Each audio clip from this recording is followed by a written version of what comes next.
I was reminded there's a school in Buddhism that is sometimes referred to as the big boat or the great vessel.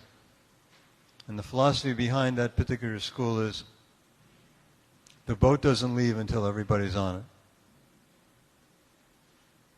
There's room for more than two. But thank you for that. May all beings be at peace. May all beings be free of suffering. And may all beings remember who they are. I quit. I've had it. Life stinks. When is this going to be over? Well, did you pray about it? And interesting, sometimes the last thing I think of after I've tried everything else, I think maybe I'll pray about it.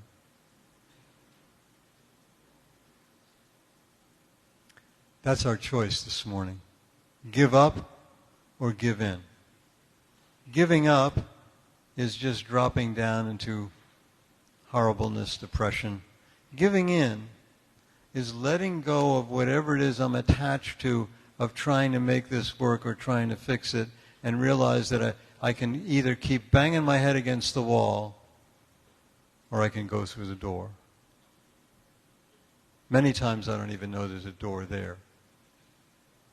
I remember trying, this was years ago when I was working as a counselor in a treatment center for alcohol and drug addiction.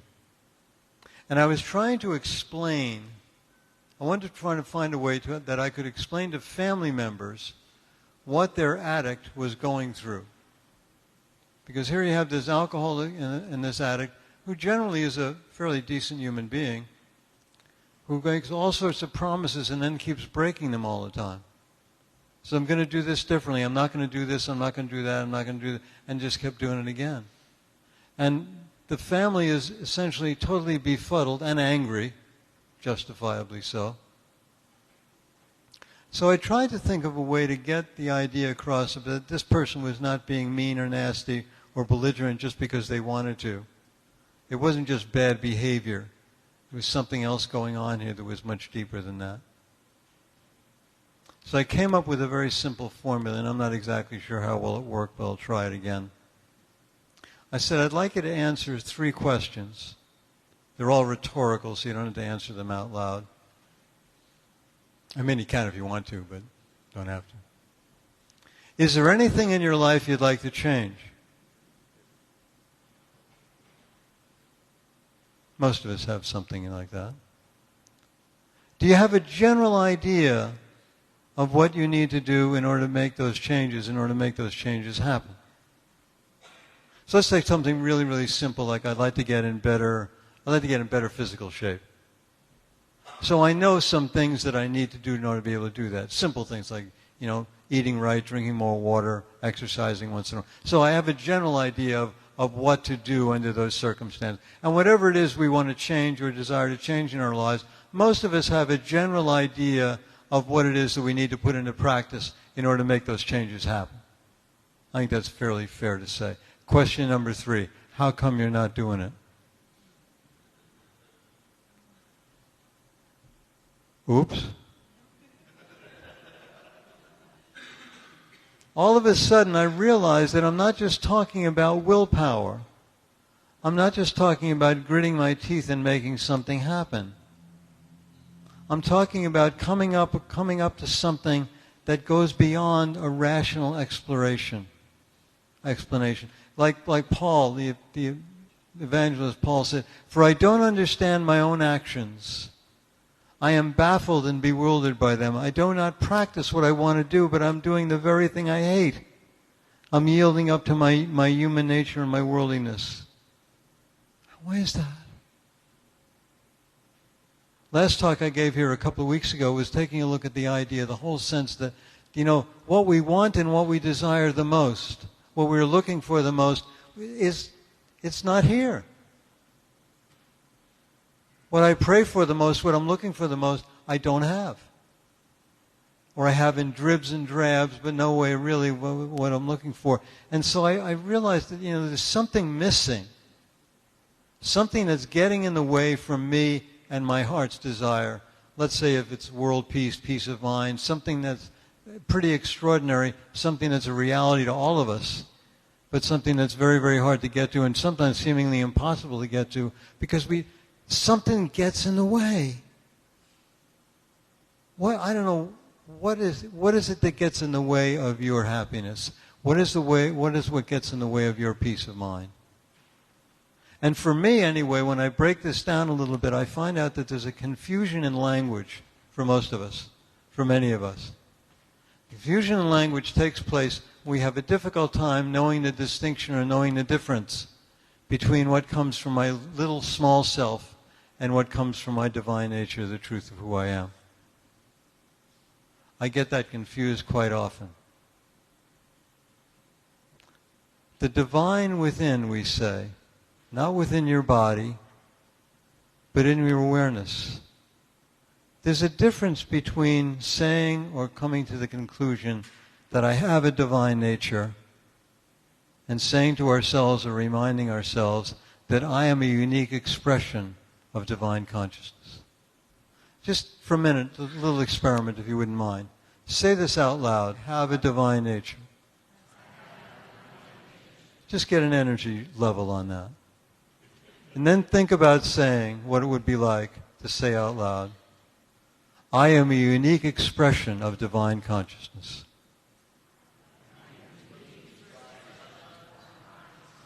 Say that again. I am a unique expression of divine consciousness.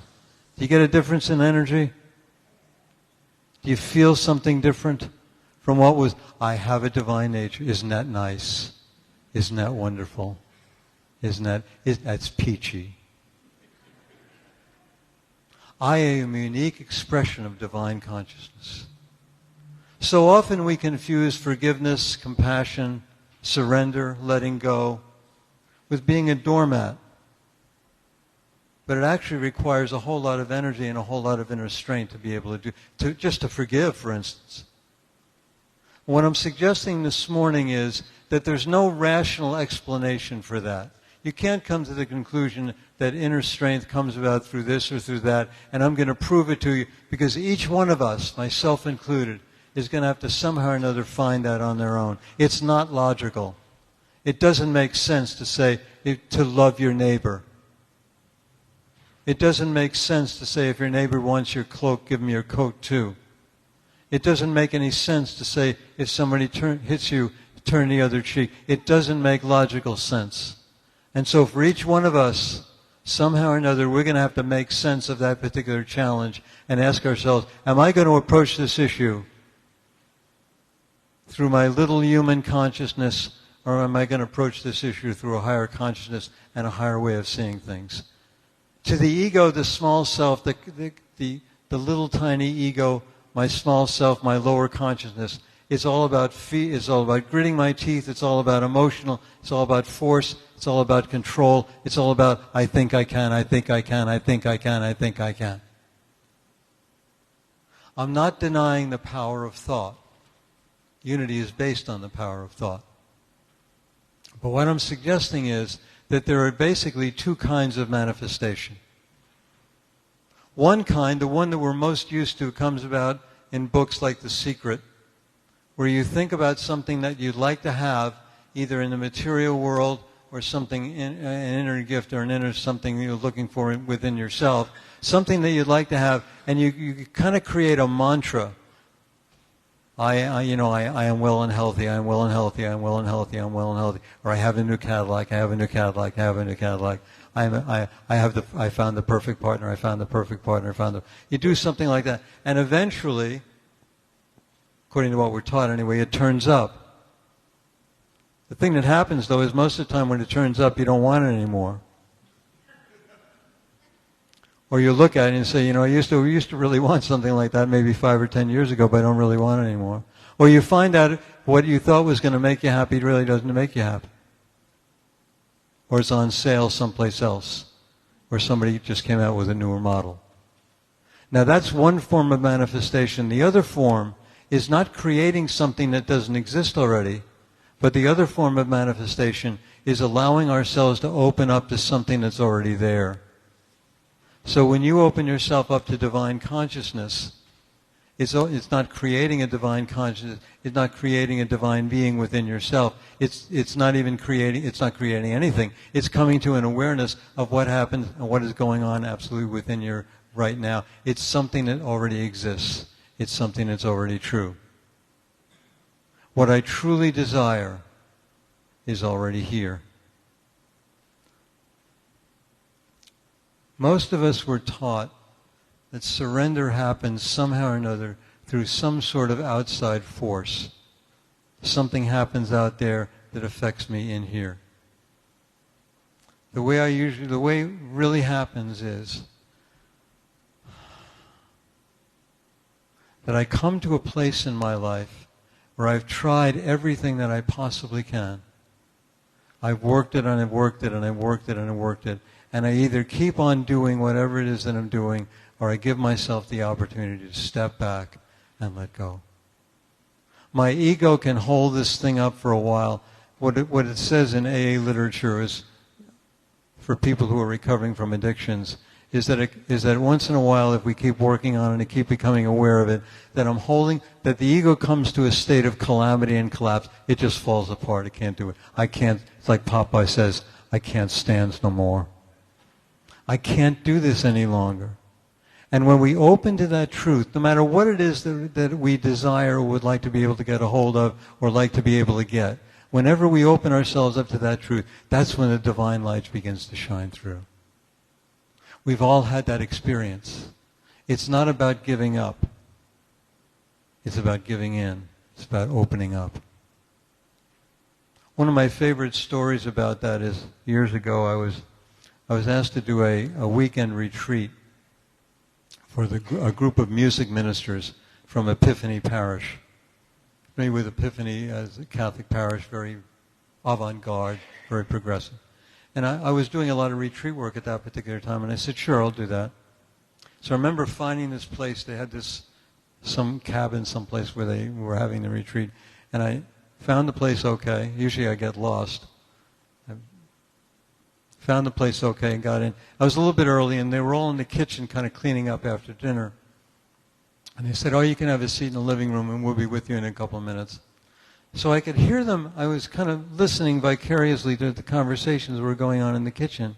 And here were all of these, I gathered this rather quickly, all of these really, really intelligent and very, very talented people, doctors, lawyers, singers, musicians.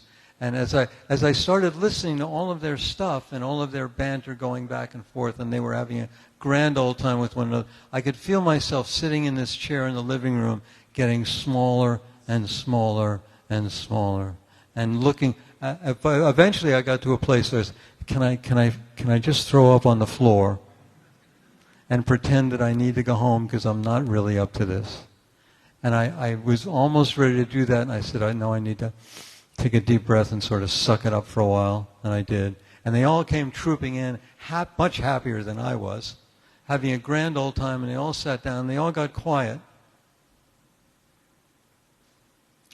And I looked around, and I was inspired at that particular moment to just say, okay, I'd like us all just to take a minute or so, just sit down, take a couple of breaths, and just check in with yourself. Where are you at in your life right now?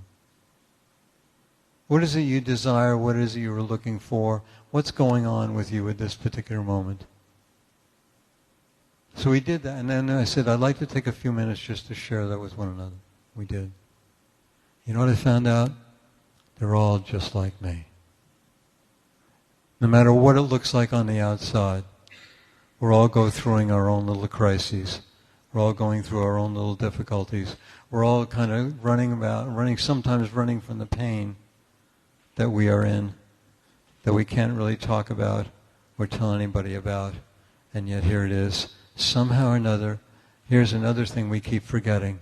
Somehow or another, I am finding the strength and the wisdom and the ability to walk through whatever it is I need to walk through in this moment. How many times have we thought that we were living in a state of impossibility, that there was no way of being able to change or do what it is we thought we needed to do, and yet here we are. How many times has it happened to you? How many times has that happened to me? We have surrendered, we have let go to Divine Spirit many, many more times than we can even imagine. And our teachers are all over the place. They're all around. I remember years ago I was watching a SpongeBob marathon with my grandson. And I remember saying to myself, if I have to not watch another SpongeBob, I'm going to put a bullet through my head. That's the way I was feeling at that particular moment. And all of a sudden, what happened was that these little sea creatures behind SpongeBob started chanting. And they started chanting, the power within, the power within, the power within. And it had nothing to do with the story.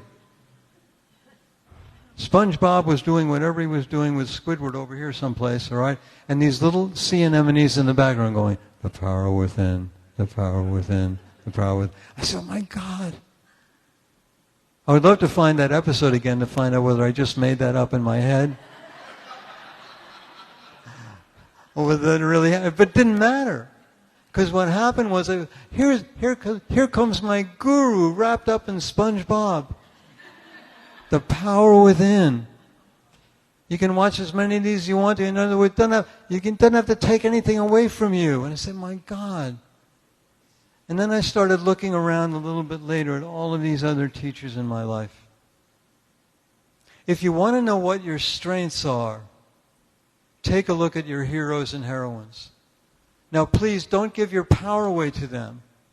It's not about having a hero and a heroine so much. It's recognizing that the heroes and heroines in my life are manifestations of the gifts of the strengths that I already have the seeds of within me that I want to be able to learn how to practice more, practice better.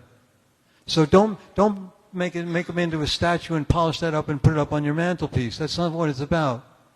It's about saying, if I am attracted to this particular person or this particular idea or this particular religion or this particular way of belief, it's because the seeds of that growth, the seeds of that power, the seeds of that strength, they already exist within me. That's what allows me to identify with that in the first place. So if I'm looking at seemingly little, frail Rosa Parks sitting on a bus and refusing to get up, I can enshrine her as being my hero or heroine. I can say, what is there in my life that I can take a stand on right now that is more important to me than what other people might think? If I'm thinking about another frail human being like Gandhi, who when he's dying, he's got a bullet in his chest, and he's dying is in the arms of one of his followers. He doesn't say, I've been shot. Didn't say who did it. Didn't even say, I forgive you. What he's saying at that particular moment is the name of God, Ram, Ram, Ram. That's where he was grounded so much in the spirit sanctity of God that was with him even with his dying breath. That's the only thing I'm thinking about, is that being the truth. Or I come across somebody like Merton, who's standing on the corner of 4th and Walnut, sees everybody as being beings of light. And then says to himself, and then the people who might be listening to, there's something else to add to that one. Not only do I see everyone as beings of light, but I also begin to realize I love all these people. What would it be like to be able to do that? What would it be like to be able to be in that particular state of mind? I not only see them as beings of light, I love all these people.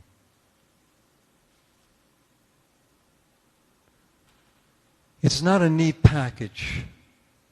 You don't just say, okay, well, I got all that wrapped up. It's a little bit seemingly contradictory, turning the other cheek, opening her up to the strength of another, opening yourself up to the strength that you know you already have inside of you. It's like Dave mentioned this a while ago. Reverend David mentioned this a couple of talks ago when he was talking about Don Quixote charging windmills. And I couldn't help but think, and this was many, many years ago, I went to see The Man from La Mancha. I was sitting there at the end, And here's Robert Goulet with his old lance stuck in the ground, singing the impossible dream. And I'm sitting there bawling my eyes out. And if you ask me why, I couldn't tell you. But somehow or another, dreaming the impossible dream and doing something with it and doing something about it, even though it seems impossible, was a redeeming factor in my life. To believe in peace, as the reading put it this morning, to believe in peace even if you can't see it. Or as was written on a wall in a concentration camp, I believe in the sun even when it's not shining. I believe in love even when there's no one there. I believe in God even when He's silent. I believe through any trial there is always a way, but sometimes in this suffering and hopeless despair, my heart cries for shelter, to know someone's there. But a voice rises within me saying, hold on, my child. I'll give you strength. I'll give you hope. Just stay a little while. I believe in the sun even when it's not shining. I believe in love even when there's no one there. I believe in God even when God's silent. I believe through any trial there is always a way. May there someday be sunshine. May there someday be happiness. May there someday be love. May there someday be peace. The Buddhist prayer that I begin with so often. May all beings be at peace. May all beings be free of suffering.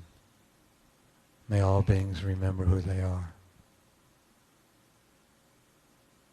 May we all be open to the possibility of peace, joy, understanding, love, being. Whatever your heart desires is right here within. All we need to do is open up to that as being our truth, not just this moment, but every moment. Thank you, thank you, thank you.